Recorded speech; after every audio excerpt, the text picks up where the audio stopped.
Alright. Baiklah. InsyaAllah.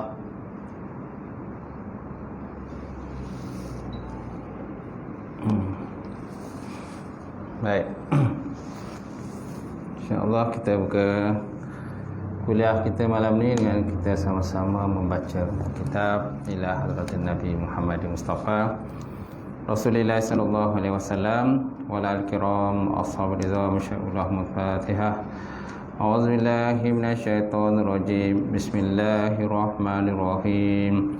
Alhamdulillahirabbil alamin. Arrahmanir rahim. Maliki yaumiddin. Iyyaka na'budu wa iyyaka nasta'in. Ihdinas siratal mustaqim. Siratal ladzina an'amta 'alaihim ghairil maghdubi 'alaihim waladdallin. Amin. Assalamualaikum warahmatullahi ta'ala wabarakatuh. Alhamdulillahillazi nahmaduhu wa nasta'in wa nastahdi wa na'udzubillahi min syururi anfusina wa min sayyiati a'malina. May yahdihillahu fala mudhillalah wa may yudlilhu fala hadiyalah. Asyhadu an la ilaha illallah wahdahu la syarikalah wa asyhadu anna Muhammadan 'abduhu wa rasuluh. Allahumma shalli wa sallim ala Sayyidina wa nabina wa habibina wa maulana Muhammad imamil muttaqin wa qadud da'al mujahidin wa ala alihi wa sahbihi ajma'in. Amma ba'd. Qala Allah Subhanahu wa ta'ala fil Qur'anil Karim ba'da auzubillahi minasyaitonir rajim. Bismillahirrahmanirrahim. Yarfa'illahu allazina amanu minkum wallazina utul ilma darajat. Maksudnya Allah Subhanahu wa ta'ala mengangkat orang-orang beriman dan berilmu di kalangan kamu akan beberapa derajat. Waqala Nabi sallallahu alaihi wa ala alihi wasallam, may yuridullahu bihi khairan yufaqihu fiddin. Maksudnya barang siapa dikehendaki Allah Taala akan kebajikan, saya diberikan kepahaman di dalam bidang agama. Nawaitu ta'allum wa ta'lim wa tazakkur wa tazkir wa naf'a wa intifa' wa ifadatu istifadah wal hassa 'ala tamassuki bi kitabillah wa sunnati rasulih wa du'a ilal huda wa dalalati ilal khairi ibtigha'an mardatillah aqurbihi wa sawabihi subhanahu wa ta'ala. InsyaAllah. Yang semati silakan Fadilatul Imam kita pada solat maghrib ini. Seterusnya silakan Tuan Bilal kita. Seterusnya jawatan kuasa surau, sidang jemaah muslimin muslimat mukminin mukminat wa ta'ala. Alhamdulillah, kita panjatkan puji dan syukur kepada Allah Subhanahu wa taala kerana dengan limpah kurnia serta rahmat daripada Allah sekali lagi terdapat bersama tuan-tuan dan puan untuk kita menyambung kuliah kita, pengajian kita insya-Allah. Dan kita masih lagi dalam bab cara meninggalkan maksiat. Muka surat apa tu tuan? 117. Ayat ni macam mana tu? Tajuk baru ah? Melanat dah. Mendoakan celaka bagi orang lain dah. Ha? Dah maksud dah? Bergurau, molok-olok mengejar orang lain? Belum. Mulapan lah? Mulapan. Okay, insyaAllah. Seterusnya kita lihat perkara yang ke-8. Perkara ke-8 maknanya kecilaan lidah. Kan? Ataupun benda-benda yang tak elok lah berkenaan dengan lidah ini. Yang ke-7 hari itu telah mendoakan celaka bagi orang lain. So sekarang ini kita lihat yang ke-8. Yang ke-8 maksudnya bergurau. Maksudnya bergurau. Bergurau, mengolok-olok dan mengejek orang lain. Kan? Maka naklah kau melihara lidahmu daripada mengolok-olok.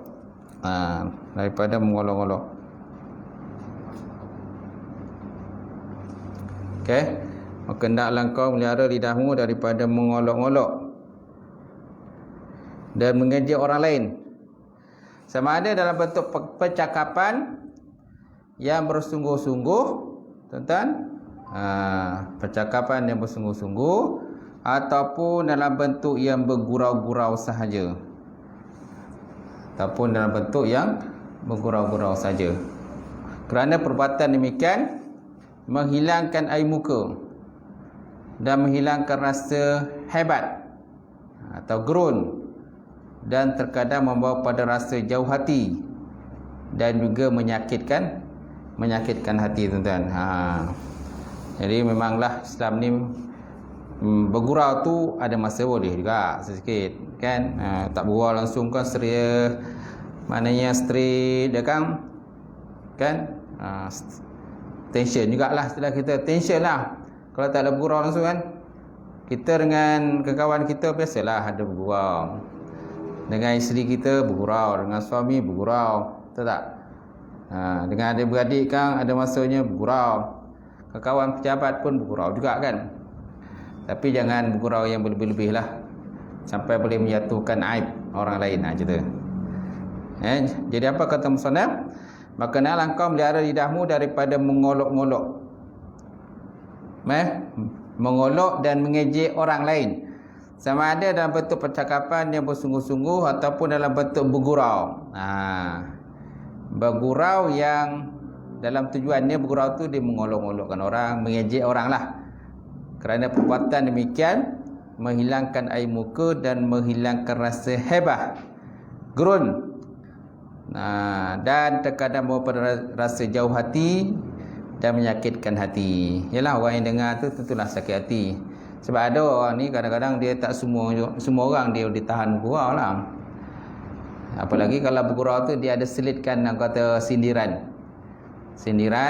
ataupun mengejekkan orang lain. Ini pun memang satu tabiat yang tak elok lah, tuan-tuan, yang akan boleh menyebabkan terjadinya perbalahan. Banyak orang bergaduh asalnya bergurau lah tu. Kita tengok adik-beradik pun kadang-kadang boleh bergaduh sebabkan bergurau. Mula bergurau tu okey lah. Anak-anak kita pun ada masanya bergurau lah sama mereka. Tapi bila dah bergurau tu dah melampau-lampau, akhirnya bergaduh kan? Bergaduh dah sampai mengejek-ngejek, dah bergaduh lah. Tu kesan buruk daripada bergurau tu. Macam tu. Maka daripada situlah bermulai pertengkaran. Nampak? Daripada situlah bermulai pertengkaran dan kemarahan yang akhirnya membawa kepada putus hubungan dan permusuhan dalam hati. Nampak? Jadi maknanya daripada bergurau yang lebih-lebih, yang ada pula dalam gurau tu unsur mengejek, menghina, mempelekehkan orang lain. Walaupun pada permulaannya bergurau-gurau, akhirnya bertengkar, bergaduh, berparang, berkapak dan sebagainya kan? Dan akhirnya terputuslah hubungan adik-beradik kan. Macam tu. Bukan adik-beradik je, kadang kawan pun boleh terputus juga hubungan. Maka janganlah engkau bergurau dengan seorang. Bahkan jikalau mereka cuba mengusik engkau, maka jangan engkau peduli dan berpalinglah daripada mereka sehingga mereka bercakap perkara yang lain. Sebaik-baiknya kita hindarkanlah daripada sifat bergurau-gurau ni lah. Cuma ialah macam saya cakap tadi lah, tak bergurau langsung pun tak boleh juga. Straight kan? Macam tu. Tapi juga kalau penceramah tu, kalau ada ceramah tu tak ada langsung unsur dia punya gurau-gurau sikit pun, kita pun tension juga nak dengar kan. Straight kan? Kan tu. Jadi sikit-sikit tu adalah kena selitkan lah. Dia punya lawak tu sikit lah. Tapi jangan lawak lebih sangat. Kalau penceramah tu kalau berlawak lebih sangat, dah jadi macam maharaja lawak lah. Maharaja lawak kan.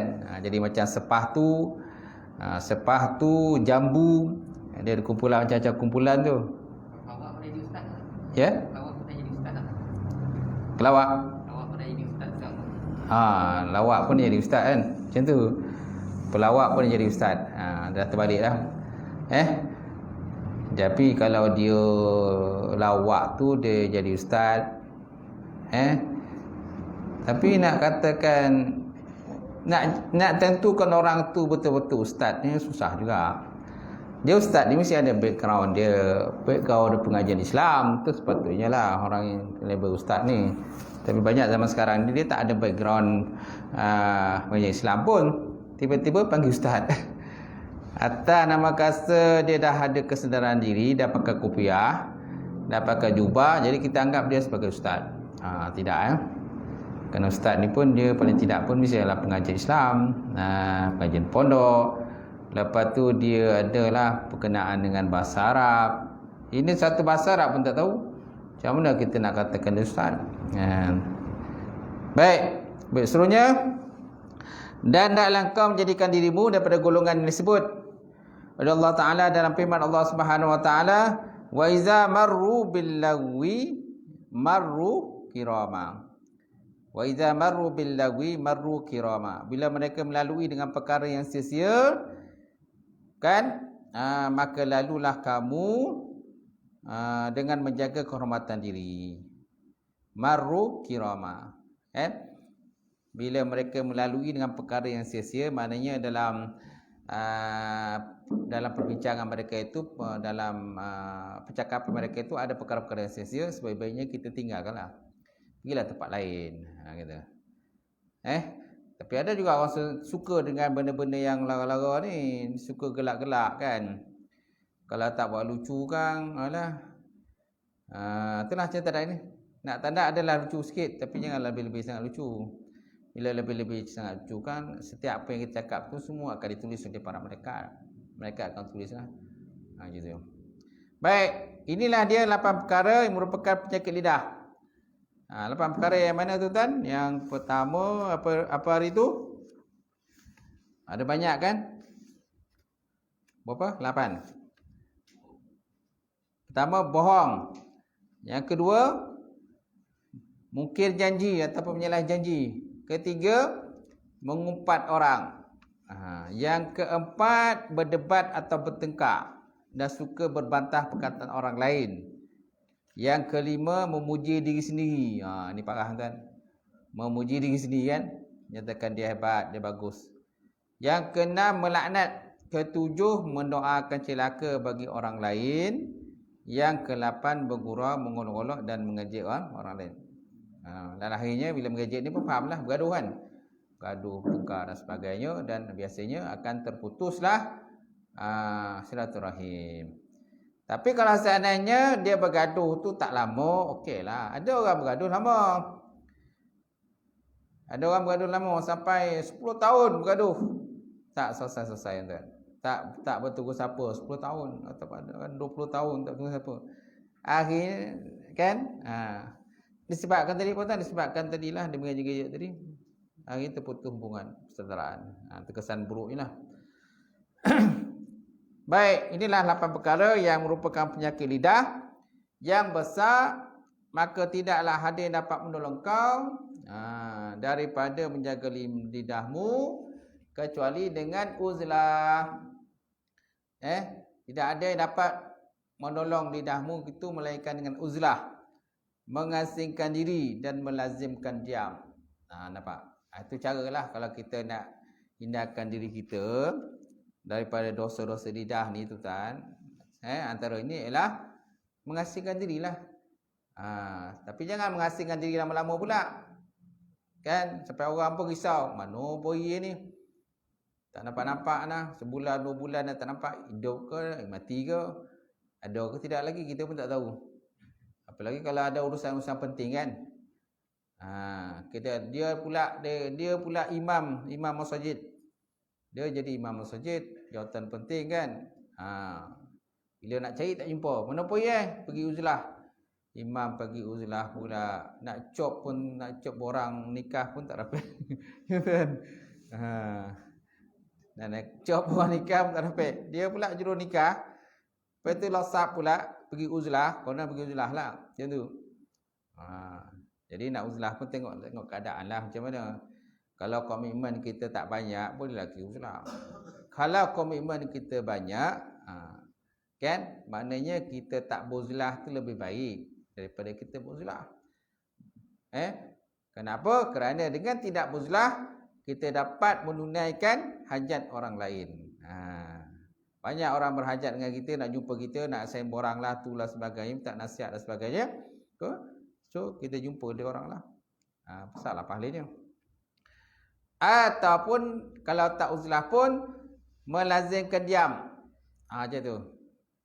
Man kana yu'minu billahi wal yawmil akhir, falyakun khairan aw liyasmut. Kata Nabi, barang siapa beriman dengan Allah dan hari akhirat, maka naklah dia berkata diam, berkata baik, ataupun lebih baik dia diam.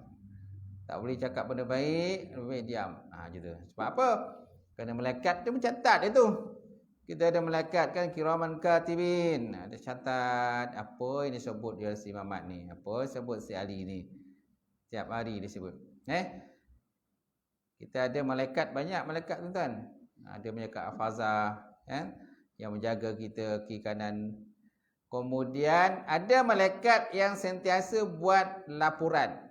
Setiap hari dia buat laporan tuan-tuan. Pagi dia buat laporan, hantar pada Allah Ta'ala. Petang kan buat laporan lagi. Ada laporan dihantar pada Allah Subhanahu Wa Ta'ala. So kita nak lari macam mana? Tak apa yang lari dah. Setiap hari laporan. Kalau kita kerja pejabat pun laporan sekali je. Sekali bos minta laporan sekali je. Tu pun kadang bos jarang minta laporan. Ada meeting ke pun minta laporan bos. Ni tidak malaikat tuan-tuan yang menjaga kita ni, ada malaikat yang kerja mencatat dan hantar laporan. Pagi hantar laporan, petang kan malaikat lain pula hantar laporan. Hantar laporan kepada Allah Ta'ala. Baik. Kemudian, dan taklah kau bergaul dan bercakap sekadar keperluan sahaja. Kan? Bergaul dan bercakap sekadar keperluan saja. Apa keperluan dia? Kalau benda-benda yang sia-sia ni tu tak payah cakap lah. Kan? Tu sebab Nabi pernah bersabda, dia kata, kan? Min husnul islami mar'i tarkuhu ma la ya'ni. Min husnul islami mar'i tarkuhu ma la ya'ni. Setengah daripada kebaikan Islam seorang itu meninggalkan sesuatu benda yang tak ada faedah pada dia. Benda tak ada faedah, janganlah. Biarlah kan. Dan adalah Sayyidina Abu Bakar, As-Siddiq radhiyallahu ta'ala anhu tuan-tuan, selalu meletakkan batu dalam mulutnya supaya dia dapat menegah mulutnya daripada bercakap yang tidak perlu, dan mensyarahkan pada lidahnya, inilah yang banyak membawa aku ke dalam jurang kebinasaan. Maka aku mestilah berjaga-jaga daripadanya. Masya Allah. Sampai betul sekali tuan-tuan. Sayyidina Abu Bakar, dia letak batu dalam mulut dia. Cuma kalau kita letak batu, tuan-tuan kena jaga jugalah. Takut tertolan lah batu tu. Takut tuan-tuan letak batu, tiba-tiba tertolan batu tu kan. Pun nak jaga jugalah cara-cara meletak batu tu. Tapi ni nak tunjukkan pada kita salah satu kaedah yang digunakan pakai oleh Sayyidina Abu Bakar lah. Dia meletakkan batu. Baik, sebut dalam kitab syarahnya dia kata, maka sungguhnya Abu Bakar As-Siddiq meletakkan ketul batu dalam mulutnya supaya batu itu menghalangnya daripada bercakap tanpa ada manfaat dunia dan akhirat. Dia mensyarahkan pada lidahnya dan berkata, inilah yang menyampaikan aku kepada pelbagai tempat. Maka tak kala dia mati, dilihat dia di dalam tidur, maka dikatakan kepadanya, tempat apa yang lidah kamu datangkan kamu?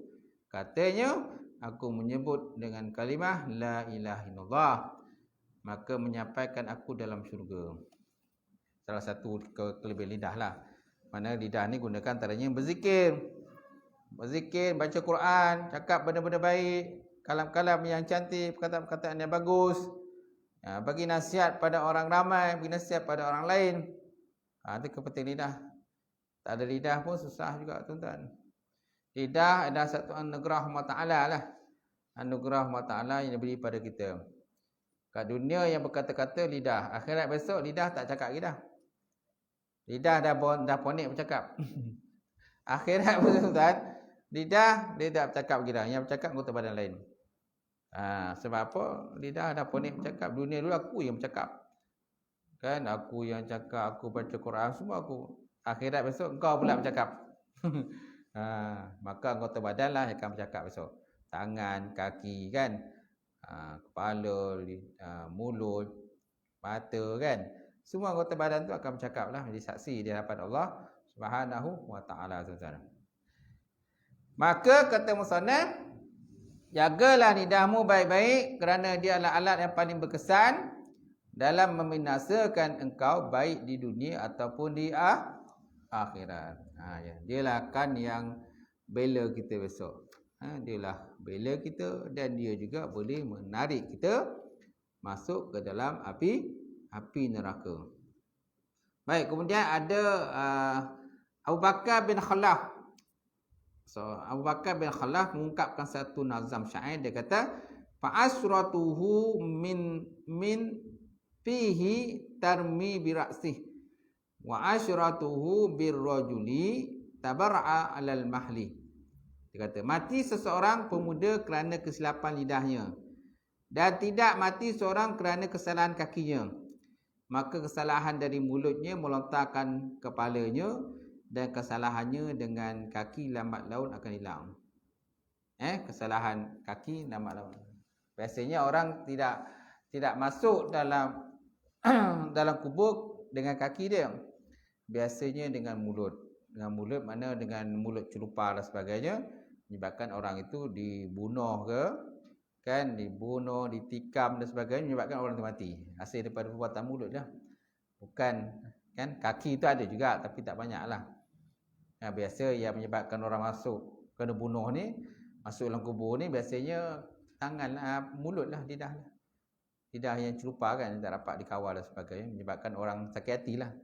Sakit hati, dengki dan sebagainya. Maka orang pun ambil tindakan, bunuh lah. Tentu.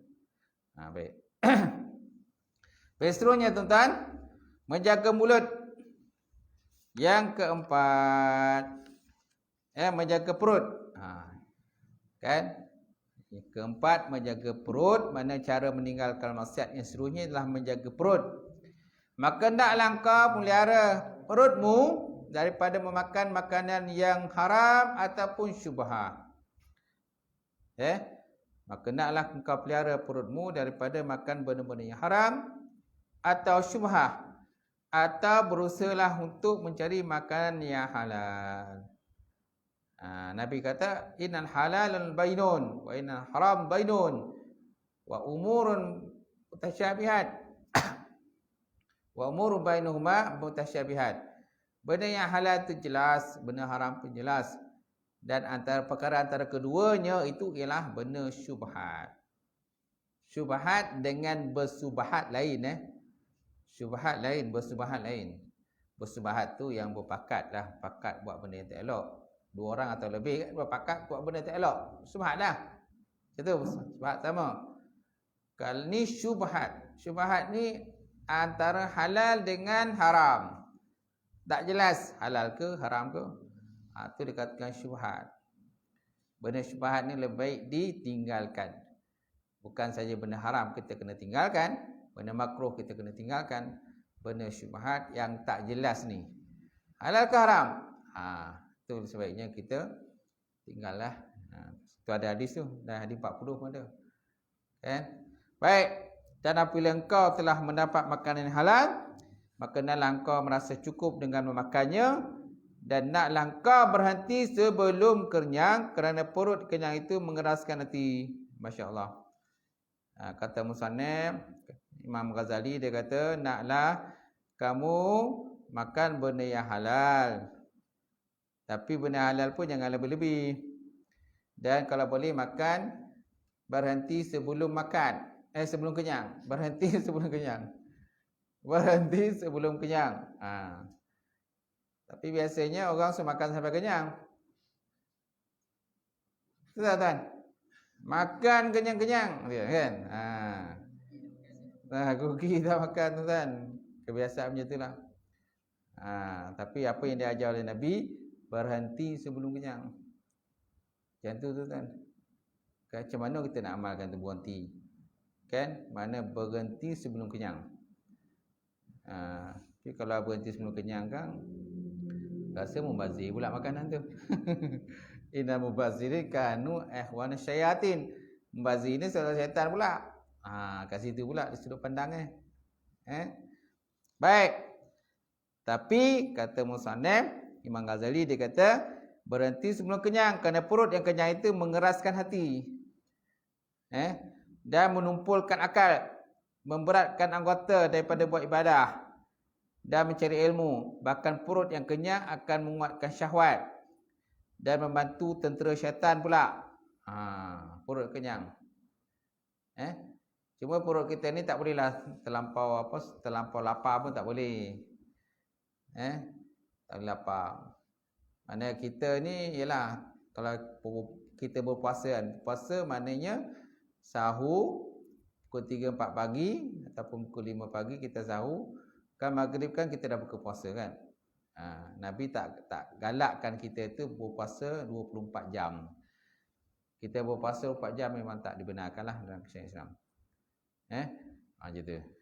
Sebabnya perut kita ni tak boleh biarkan kosong. Dia mesti ada makanan lah. Kalau macam saya ni, kalau perut kosong tu kan, tak sarapan pagi ni mulalah. Tengah hari kan mulalah angin tu dah naik atas kepala lah. Berdenyut-denyut kan. Sakit kepala. Nak tak nak kena juga makan. Macam tu. Sarapan pagi kena ada sarapan lah. Kalau takkan sakit kepala lah macam tu. Lepas tu dah bukan sakit kepala je. Sampai tahap macam sayap ni, kalau sakit kepala ni tahap muntah lah. Sampai muntah kan. Nak kena makan jugalah macam tu. Baik. Kenyang dengan yang halal adalah punca segala kejahatan. Maka betapa pula kenyang daripada makanan haram. Mana kenyang dengan halal ni, maknanya kenyang yang berlebih-lebih lah ni maksudnya. Kenyang yang berlebih-lebih. Sampaikan ialah makan dia. Ialah risau juga makan ni. Pagi makan, pukul 10 makan, kan pukul 12 makan lagi, pukul 3 petang makan lagi, maghrib makan lagi, isyak kan makan lagi. Makan dia. Itu jadi obes tu. Obesity kan. Kita tengok kalau obes tu macam mana. Kan? Pun badan dia tu. Kalau mesyuarat kalau mesyuarat ke meeting ke khusus ke makan. Biasalah tu makan. Apalagi kalau khusus di hotel. Khusus di hotel ke, biasalah kejap makan, kejap makan, kejap makan. Yang dah masuk ni pun masih tak onap lagi, masuk lagi makanan baru tuan. Biasalah tu dalam meeting kan. Baik. Kemudian oleh itu menjadi makanan halal adalah wajib atas setiap orang Islam dan berbuat ibadah atau cari ilmu dengan memakan makanan haram adalah seperti membuat sesuatu binaan ataupun rumah di atas longgokan sampah. Atas longgok sampah. Mana siapa yang mencari benda yang haram ni, makan benda haram ni, samalah ibaratnya seperti membuat satu binaan ataupun rumah pada longgokan sampah. Macam mana tu? Penuh dengan sampah kan, kita bau sampah pun tak larat, apa lagi nak buat rumah kan. Tak tahulah kalau orang tu dia hidung itu tersumbat. Kalau orang tu tersumbat tu memanglah dia tak kisah pun. Ataupun orang tu memang dah kerja setiap hari kerja tempat sampah. Setiap hari dia pungut sampah ataupun mengasihkan benda-benda yang kat sampah ni. Dia dah tak heran dah kan. Tak ada bau apa-apa dah. Kita je kan. Saya tengok lori sampah tu kalau lalu tu. Lori sampah ataupun lori sampah depan kita, kita belakang di ropan. Macam mana kan perasaan tuan-tuan kan? Orang yang lori sampah tu dia tak kisah je, dia setiap hari memang buat sampah. Setiap hari buat sampah tuan, yang pekerja-pekerja yang buat sampah tu kan, lori sampah tu dia tak heran dia. Dah sebati dengan dia. Dah sebati. Macam tu. Dah tersumbek tu kan. Kita yang belakang ni lah yang mengelisai tu. Macam mana nak ngelak ni? Macam mana nak potong lori ni kan? Nak potong tak dapat. Baik. Apabila engkau merasa cukup dalam setahun dengan hanya memakai sehelai baju yang kasar dan merasa cukup dalam sehari semalam dengan 2 potong roti daripada tepung yang kasar, dan engkau mampu meninggalkan kelazatan gulai, maka pasti makanan yang halal itu cukup bagimu. Dapat kau buat macam tu kan? Boleh buat macam tu? Kalau engkau cukup dalam setahun dengan hanya memakai sehelai baju kasar. Setahun sehelai baju. Larat ke? Saya rasa tuan-tuan pun kat rumah kan banyak baju lemari tu. Paling tidak pun 20 helai kan lemari tu. Kalau perempuan lagi banyak baju tu sebabnya kodai yang jual pakaian wanita ni lagi banyak berbanding dengan pakaian lelaki. Kalau dekat pasar raya kan saya tengok pakaian perempuan. Banyak pakaian perempuan dia. Kau tanya apa tengok Maidin tu. Sampai yang kawasan perempuan tu, dia punya apa tu? Macam tu lah. Kan? Yang perempuan punya apa tu? Hafiz? Bra tu kan? Saya tengok bra tu. Kan? Beratur. Kalau tanya apa tengok Maidin? Beratur tempat perempuan dia tu bra tu macam-macam warna color dia kan. Macam color tu mana dia. Kalau tanya pergi tengok Maidin. Maidin dekat tu lah. Maidin dekat tu Kau tanya pergi tengok. Yang murah, yang mahal. Yang ada mahal semua ada. Lelaki tak ada lah. Payah nak jumpa pakaian lelaki ni. Tak banyak. Sikit je. Macam kita selalu bawa orang rumah kita pergi. Tahu kan? Berjam-jam kan. Berjam-jam lah pakaian tu dia. Dia pilih pakaian tu kan. Macam-macam jenis. Ada mahal, murah. Brand tu, brand ni macam-macam. Ada macam color tu. Kalau merah tu dia ada merah pekat. Ada merah kurang sikit. Ada 10 lain tu dia ada merah, tapi merah tu berlainan warna. Dia merah tapi berlainan, setiap satu lain tu lain warna. Dia ada cerah, ada gelap dan sebagainya. Tu perempuan punya tu. Tu belum tudung lagi tu. Bra je belum tudung lagi. Banyak kelengkapan yang perempuan ni. Kelongsang ni lagi tu. Kelongsang ni banyak kelengkapan tak sama macam laki-laki yo. Ya? Au. Oh, itu. Dia nama itu. Baik. Jadi tuan-tuan, apabila engkau merasa cukup dalam setahun, dengan hanya memakai sehelai baju yang kasar dan merasa cukup dalam sehari semalam dengan 2 potong roti daripada tepung yang kasar dan kau mampu meninggalkan kelazatan gulai, maka pasti makanan halal itu cukup bagimu. Nampak? Kita dah macam-macam gulai dah. Cuba kedai makan tu. Kedai depannya lah. Saya tengok dia punya menu tu kan. Macam-macam menu. Kan mi goreng pun macam-macam mi goreng. Lepas tu dia punya apa lagi? Mi goreng macam-macam jenis. Dia ada yang berkuah lah, yang tak berkuah lah. Ya ada udang lah, tak ada udang lah kan. Laksa punya tu. Goreng mamak lah, mi goreng tu lah. Macam-macam mi goreng kan. Baik. Jadi harta yang halal itu sebenarnya banyak. Dan kau tidak dituntut memeriksa sampai kepada perkara-perkara yang kecil. Bahkan memadailah bagimu bahawa engkau menghindari apa-apa yang telah engkau kenal pasti bahawa harta itu haram. Atau engkau sangka bahawa dia adalah haram dengan bukti-bukti yang nyata yang telah sabit pada harta tersebut. Jadi kata musannif, kita nak cek benda tu haram ke, halal ke dan sebagainya, tak perlulah kata nak cek satu-satu kan. Tanya nak pergi ke kedai kita makan kayak tu kan. Ke kedai makan. Kita pergilah kat dapur dia. Kau masak ni guna bahan apa? Ni semua dia tanya orang. Jadi tak perlulah macam tu. Itu ada pihak berkuasa punya tugas. Mana yang apa tu? Macam yang ada lesen halal kan? Dia ada juru auditnya. Halal ni yang datang pergi tengok, pemantau dia. kita nak cek satu-satu, nak pergi tanya dekat yang juru masak tu kan. Kau masak ni kau pakai bahan apa ni. Cuma kita nak tanya. Dah kau tu tak dapat masak pula dah.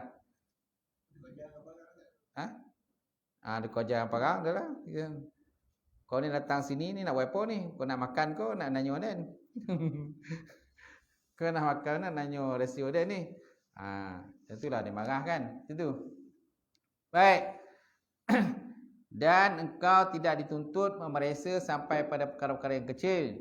Bahkan memadailah bagimu bahawa engkau menghindari apa-apa yang telah engkau kenal pasti bahawa harta itu haram.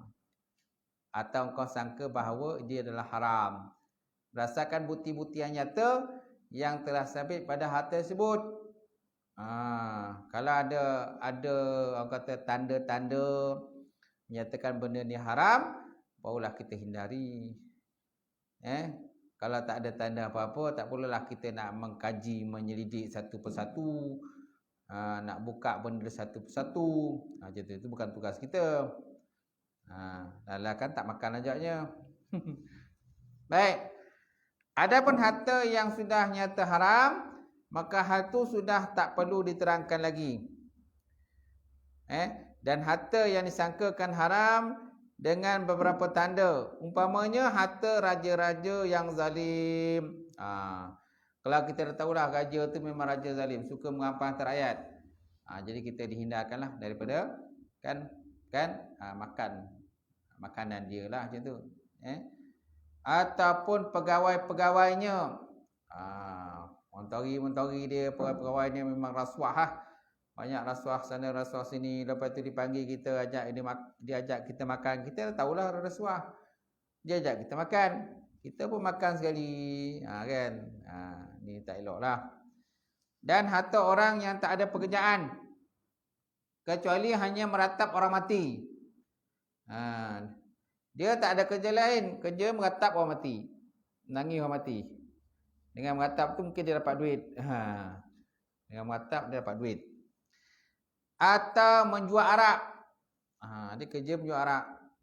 Allah Ta'ala kan melaknat minum arak, penjual arak, kan, memproses arak, pengedar arak, semua dilaknat oleh Allah Subhanahu Wa Ta'ala. Apalagi kalau minum arak. Atau bermuamalah dengan cara riba pun kita hindarkan. Allah Ta'ala menghalalkan jual beli, mengharamkan riba. Wa halallahu bai'a wa harrama riba. Allah Ta'ala menghalalkan jual beli dan mengharamkan riba. Apalagi tuan-tuan? Atau berjual beli seruling, alat muzik lah, dan alat-alat muzik dan seumpamanya lah. Cuma alat muzik ni dia ada khilaf lah. Alat-alat muzik ni ada khilaf. Ada menyatakan boleh, ada menyatakan tidak boleh. Baik.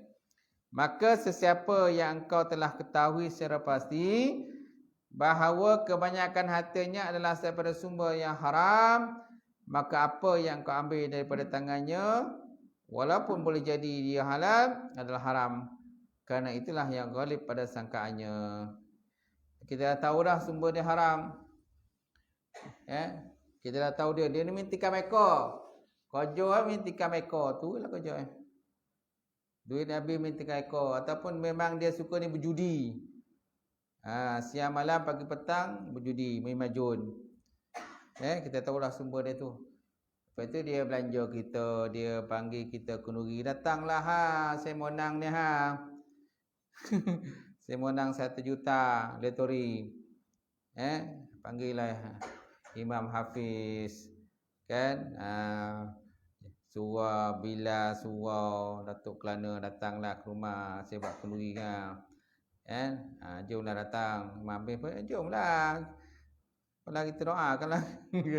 Macam tu. Jadi kalau kita dah tahu dia sumbernya haram, memang dia ni kaki judi, tak perlu kita pergilah. Tak perlu kita pergi gitu.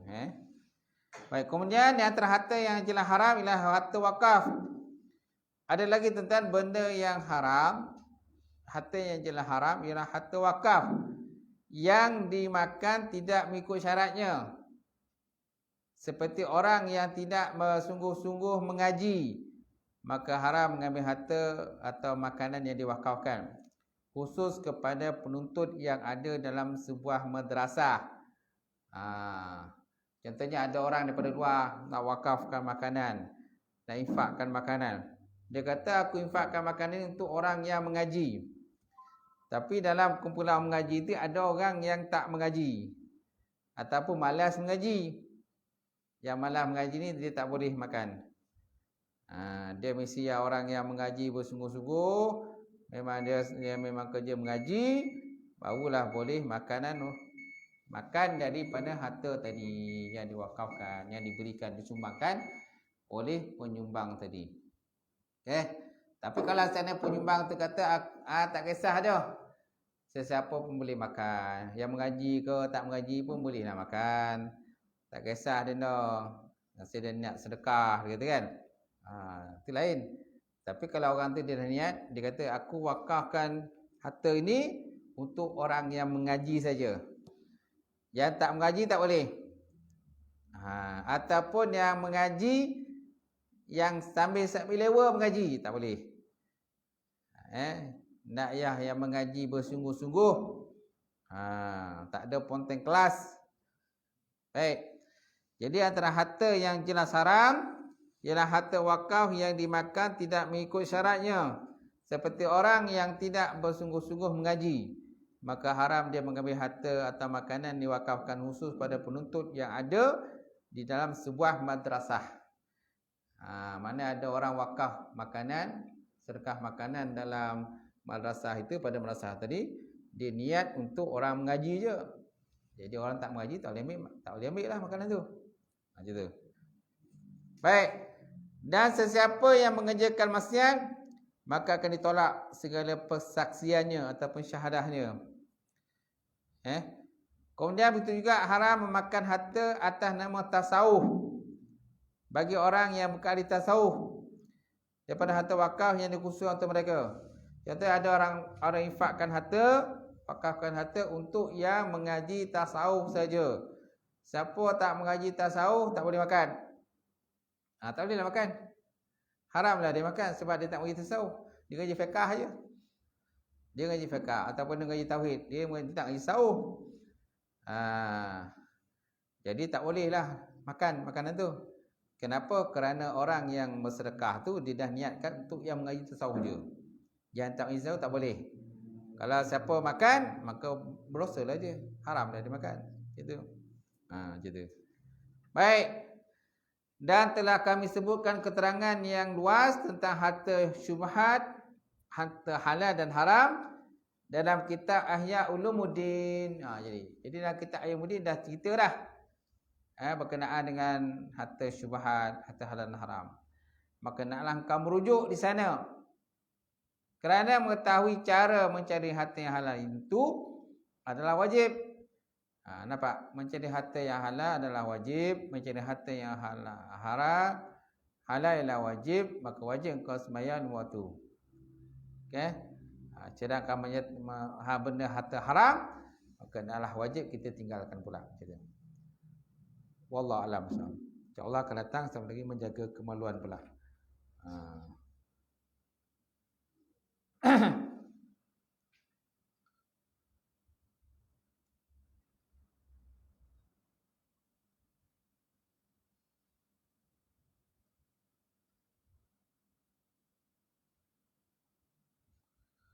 Okey, ada soalan tak sebelum saya tutup pengajian?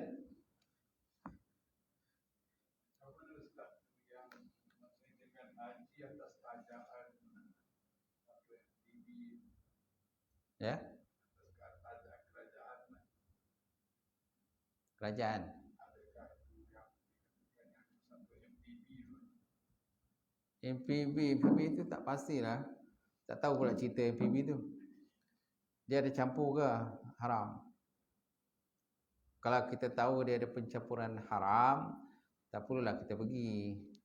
Dia orang kata dia haji Haji ni sebaik-baiknya harta kita sendiri. Itu yang paling baiklah, harta kita sendirilah. Tapi yalah ada orang kadang-kadang dia tak berharta, nak buat macam mana. Ada pula orang taja pula, macam antara yang biasa taja ialah Yayasan Buhari kan. Yayasan Bukhari kan biasa ditaja kan untuk mencari imam nak pergi haji. Dia akan select lah siapa imam yang terpilih lah. Ya, imam masjid lah, bukan imam surau. Imam surau tak ada lagi. Biasa imam masjid. Imam masjid yang dah lama-lama tu biasa Yayasan Bukhari tu dia akan bagilah satu tiket untuk pergi mengerjakan haji.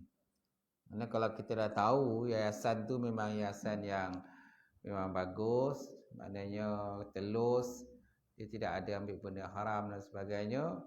So memang peluang lah untuk kita pergi. Kita terpilih untuk pergi menunaikan haji lah macam tu. Siapa tak nak pergi kan? Tambang peri tuan-tuan. Haji biasa kuasa berapa? Dah 10,000 kan. Seorang dah 10,000 ke atas. Kadang dia banyak dia taja tu.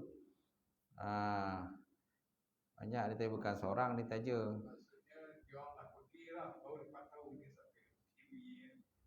Kalau dah pergi nak buat macam mana? Takkan nak ghostan balik. Kesimpulan dia orang jadi. Ya, kalau kita dah pergi haji, maknanya kita serahkan pada Allah Ta'ala lah. Kita serahlah pada Allah.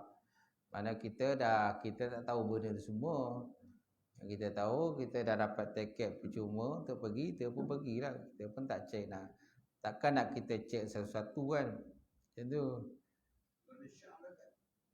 Syak 50-50. Syak. Syak ni 50-50. Duit tu Syak ni tak boleh guna pakai syak ni. Dia 50-50 kan. Syak tu. Dia sebenarnya harta yang paling baik untuk pergi haji ni harta kita sendiri sebenarnya. Sebabnya kita kena kumpul harta sikit. Kalau orang kerja kerajaan ni, sebenarnya macam kerajaan ni lah, peluang paling baik lah dia potong gaji. Macam saya kan, saya 200 sebulan saya potong. Saya punya gaji potong, masuk dalam tabung gaji. Macam tu. Senang. Kita tak ada nak pening-pening. Sebab kalau kita dah dapat duit kat tangan kan, memang payah. Dah dapat duit kat tangan kan, memang banyaklah dia punya cabang-cabang itu. Yang paling senang buat potongan gaji. Dia banyak buat potongan gaji sekarang ni. Mudah. Tabung gaji. Buat potongan gaji ataupun potongan account bank ke, paling mudah.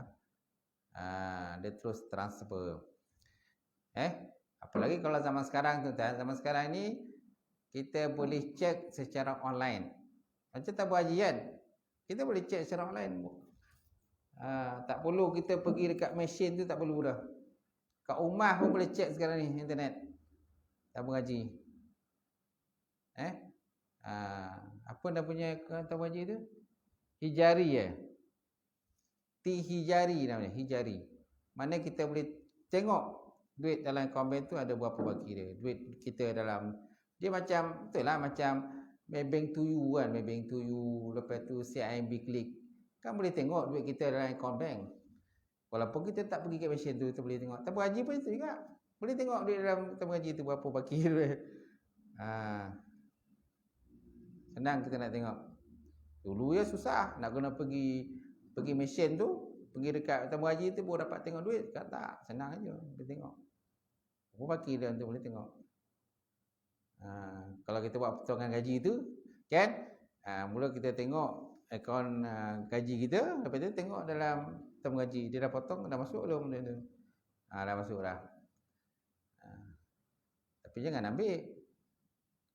Ada orang kau nampak duit banyak kan ambil Duit tabung haji kalau boleh memang kita nak pergi haji. Jangan diusik duit tabung haji ni. Dia kalau dah usik sekali kan, dia nak usik kali kedua. Sama juga kamera SP kan. Dia kamera SP tu kalau dah keluar sekali, besok dia sibuk nak keluar lagi. Juga tabung haji ke, kalau dah keluar sekali tu, lepas tu nak keluar lagi tu. Macam tu. Kalau boleh jangan keluar lah. Selagi mana tak pergi haji, jangan keluarkan duit tu. Wallahualam tu je. Tapi kalau ialah macam tadi kan, kita tak tahu benda tu, macam mana kita dah pergi, takkanlah kita nak postan pula, tak boleh. Dia nak pergi lah, terserah pada Allah Ta'ala lah. serah pada Allah Ta'ala lah, kan? Dah keadaan macam tu. Tapi kalau kita ada rezeki, dapat pergi sekali lagi elok. Pakai duit kita sendiri. Itu paling senang. Boleh? Okay? Itu je, insyaAllah. A'udzubillahi minasyaitonir rajim. Bismillahirrahmanirrahim. Alhamdulillahirabbil alamin wassalatu wassalamu ala asyrafil mursalin wa ala alihi washabbihi ajmain. Allahumma zidna ilman nafi'a wa yaqinan shadiqa wa amalan mutaqabbara wa rizqan halalan wa barakatan katsira wa ziyana fatai alim. Nawalana qulubana bi nuri ma'rifataka wa ta'ala qutu arifin. Allahumma faqina bidin, Allahumma faqina bidin. Allahumma ja'al hadza jam'al marhuma wa tafarruqana min ba'di tafarruqul ma'suma. Rabbana atina fid dunya hasanah wa fil akhirati hasanah wa qina azabannar. Subhana rabbika rabbil izzati amma yasifun wa salamun alal mursalin. Alhamdulillahi rabbil alamin. Qabbalallahu minkum.